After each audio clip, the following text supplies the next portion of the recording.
Salut, c'est Gilles de Presse. Chaque vidéo a une conclusion qui change tout. Si tu passes la fin, tu rates l'essentiel. Alors reste jusqu'à la dernière seconde, tu verras, ça vaut le coup. On y va? Bonjour, bienvenue à Gilles de Presse. Aujourd'hui, Québec bashing.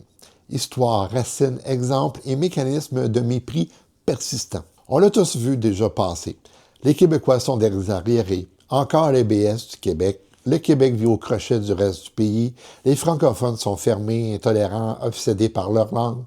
Ce phénomène a un nom. On appelle ça le Québec bashing. C'est pas juste des blagues de mauvais goût.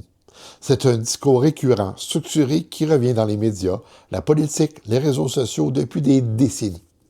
Aujourd'hui, on va remonter le fil. D'où ça vient, comment ça fonctionne, qui l'alimente, quels sont les exemples concrets et surtout comment on peut y répondre intelligemment sans tomber dans la haine ou la victimisation. Définir le Québec bashing. Le Québec bashing, c'est pas critiquer les décisions du gouvernement du Québec, débattre d'une loi, remettre en question le choix politique.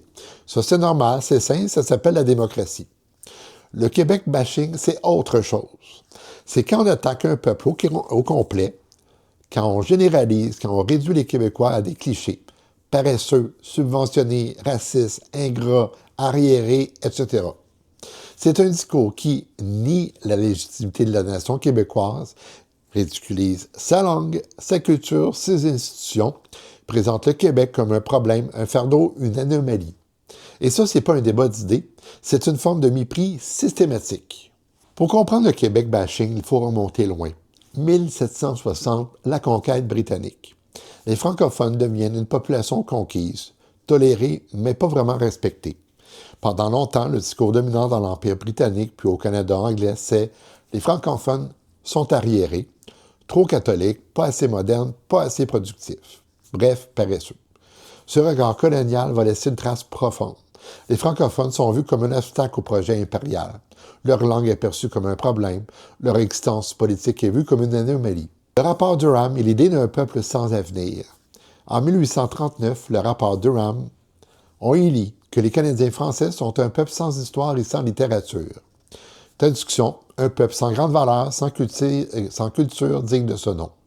L'idée déjà, c'est on va les assimiler, on va les moderniser, on va les intégrer dans un progrès plus grand où leur différence disparaît.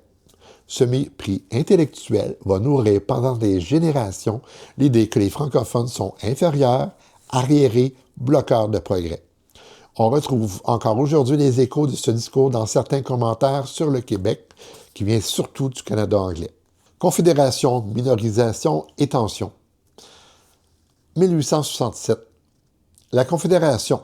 Le Québec devient une province dans un pays dominé démographiquement, économiquement et politiquement par la majorité anglophone. À chaque fois que le Québec affirme sa différence, langue, religion, institution, loi, une partie du Canada anglais réagit avec suspicion, voire hostilité. C'est là que se construit un réflexe. Quand le Québec demande quelque chose, c'est du chantage. Quand le Québec protège sa langue, c'est de la discrimination. Quand le Québec veut plus d'autonomie, c'est de l'ingratitude. Ce réflexe, on le voit encore aujourd'hui. La Révolution tranquille est la peur d'un Québec qui se tient debout. Année 1960, la Révolution tranquille. Le Québec se modernise, nationalise, se dote d'un état fort d'institutions, d'une fierté nouvelle. Pour certains, c'est inspirant, pour d'autres, c'est menaçant. On voit apparaître un discours. Les Québécois se prennent pour une nation, ils veulent les privilèges, ils se victimisent. Plus le Québec se tient debout, plus le Québec bashing se raffine. Les référendums de 1980 et 1995. 2 référendums sur l'avenir politique du Québec. À chaque fois, une partie du Canada anglais réagit avec incompréhension, colère, mépris. On entend qu'ils s'en aillent les maudits séparatistes. On est tanné de leur chantage. Le Québec, c'est un enfant gâté. Après 1995, le ressentiment est fort. Le Québec bashing devient un réflexe dans certains médias, certaines tribunes, certains milieux politiques. Le scandale des commandites et la caricature du Québec corrompu. Début 2000, scandale des commandites, de l'argent public détourné, des films proches du pouvoir, une opération de propagande fédérale au Québec. Réaction dans certains milieux. Le Québec est corrompu, les Québécois sont tous complices, c'est leur culture politique. On ne parle plus d'un scandale précis avec des responsables identifiables, on généralise à tout un peuple. C'est exactement ça, le Québec bashing. Transformer un problème politique en défaut collectif. Aujourd'hui, le Québec bashing se nourrit de quelques clichés très pratiques. Le Québec BS, vous vivez de la prééquation, vous êtes détesté, on paye pour vous. Le Québec raciste, vos lois linguistiques sont xénophobes, vous haïssez les anglophones, vous êtes fermés sur le monde. Le Québec ingrat, le Canada vous a tout donné, vous crachez dans la soupe, vous n'êtes jamais content. Il y a aussi le Québec provincial, vous n'êtes qu'une province, votre nation c'est dans votre tête, vous vous prenez trop au sérieux. Ces clichés servent à disqualifier le Québec dès qu'il parle de la langue, du culture ou du pouvoir politique. Le rôle de certains médias est tribune. Le Québec bashing ne vient pas de tout le Canada anglais. Il vient de certains milieux. Des chroniqueurs qui font carrière en ridiculisant le Québec. Des animateurs de radio ou de télé qui caricaturent les francophones. Des éditoriaux qui présentent le Québec comme un problème à gérer. Pourquoi ça marche? Parce que ça fait cliquer, réagir, vendre. Le Québec devient un personnage, le cousin compliqué, jamais content, toujours en train de se plaindre.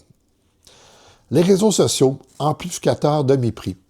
Avec les réseaux sociaux, le Québec bashing a trouvé un mégaphone. Immense. On y voit des commentaires haineux sous chaque article sur le Québec, des blagues répétées sur l'accent, la langue, la fragilité des francophones, des attaques directes contre les Québécois dès qu'ils parlent de la loi 101, 96, laïcité, etc. Une minorité très bruyante donne l'impression que tout le monde pense ça, mais c'est pas vrai, c'est juste que le mépris fait plus de bruit que le respect. Des exemples concrets du Québec bashing. On va regarder quelques exemples typiques. Sur un article sur la protection du français, « Apprenez donc l'anglais comme tout le monde. Votre langue est inutile. » Sous un article sur la péréquation, « On nourrit le Québec depuis 50 ans. Coupez-leur leur vivre, on va voir s'ils sont encore fiers. » Sous un article sur une loi québécoise, « Province de Rednecks, vous êtes les Texans du Nord. » Ce ne sont pas des critiques de politique, ce sont des attaques contre un peuple. C'est ça le cœur du Québec bashing. Les effets du Québec bashing sur les Québécois. Le Québec bashing, c'est pas juste blessant, ça a des effets concrets. Sur l'estime collective. À force de se faire dire qu'on a un problème, certains finissent par le croire. Sur le débat public, dès que le Québec parle de langue, de culture, de nation, on lui renvoie « Vous êtes fermé, intolérant, identitaire. » Résultat, on hésite à nommer les choses. Sur l'unité du pays, le Québec bashing nourrit le ressentiment, la méfiance, le cynisme. Il abîme la confiance entre les peuples. Et paradoxalement, ceux qui crient le plus fort contre le nationalisme québécois sont souvent ceux qui alimentent le plus le sentiment de rupture. De ne pas répondre par la haine, mais par la clarté. La tentation, quand on se fait mépriser, c'est de répondre par le mépris. Insulte pour insulte. Province contre province. Peuple contre peuple. C'est exactement ce que le Québec bashing veut. Nous enfermer dans un conflit stérile. Un autre voie est possible, nommer le phénomène. Refuser les généralisations. Ramener la discussion sur les faits. Distinguer critique, légitime et mépris systématique. Répondre avec des faits, de l'humour et de la fierté. On peut répondre de 3 façons complémentaires. Par les faits, rappeler la contribution économique du Québec, rappeler son rôle dans l'histoire du pays, rappeler la réalité de la minorisation francophone en Amérique. Par l'humour, désamorcer les clichés, retourner les blagues, montrer l'absurdité de certains discours.